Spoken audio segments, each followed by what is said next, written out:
Iran মধ্যপ্রাচ্যের একটি প্রাচীন সভ্যতার দেশ, যেখানে এক বুকে রয়েছে ইসলামী বিপ্লবের আলো আর অন্যদিকে রয়েছে আধুনিক বিশ্বের চোখ রাঙানি। একসময় রাজতন্ত্রের শাসিত, আর আজ এক বিপ্লবী রাষ্ট্রব্যবস্থার ধারক ও বাহক। এই দেশ কি কেবলই একটি পরমাণু শক্তি হতে চাইছে, নাকি বিশ্বে ইসলামী নেতৃত্ব ফের প্রতিষ্ঠার চেষ্টা করছে? আজ জানব ইরানের ইতিহাস, বিপ্লব, ইসলাম আর বিশ্বের সঙ্গে তার জটিল সম্পর্ক। ইরানের ইতিহাস বহু পুরনো। একসময় এটি ছিল পারস্য সাম্রাজ্যের কেন্দ্র, যেখানে রাজা বাদশাহরা শাসন করতেন। কিন্তু ১৯৭৯ সালে ঘটে এক ঐতিহাসিক ঘটনা, ইরানি ইসলামী বিপ্লব।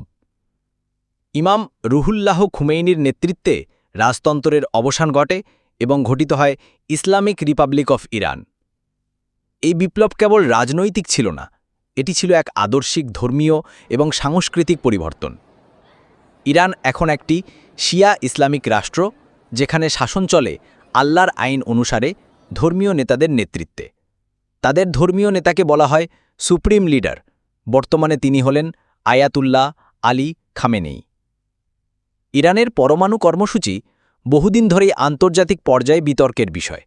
পশ্চিমা বিশ্ব, বিশেষ করে আমেরিকা, মনে করে ইরান পরমাণু বোমা বানাতে চায়। অন্যদিকে ইরান বলছে তাদের কর্মসূচি শান্তিপূর্ণ এবং তারা শুধু বিজ্ঞান ও শক্তিতে উন্নত হতে চায়। ইরান মধ্যপ্রাচ্যের রাজনীতিতে একটি গুরুত্বপূর্ণ শক্তি। তারা ফিলিস্তিন, হিজবুল্লাহ, সিরিয়ার বাশার আল আসাদ সরকার এসবের সমর্থক, আর এজন্য সৌদি আরব ও ইসরায়েলের সঙ্গে তাদের সম্পর্ক সবসময়ই উত্তপ্ত। ইরান এক অদ্ভুত দ্বৈততার নাম। একদিকে কঠোর ধর্মীয় শাসন, অন্যদিকে উচ্চশিক্ষিত ও আধুনিক জনগণ। একদিকে বিশ্ব থেকে বিচ্ছিন্ন, আবার অন্যদিকে মধ্যপ্রাচ্যের কেন্দ্রে সবচেয়ে বড় প্রভাবশালী শক্তি।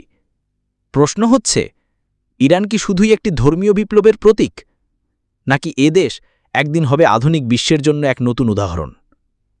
সময়ই হয়তো আমাদের সেই উত্তর দেবে।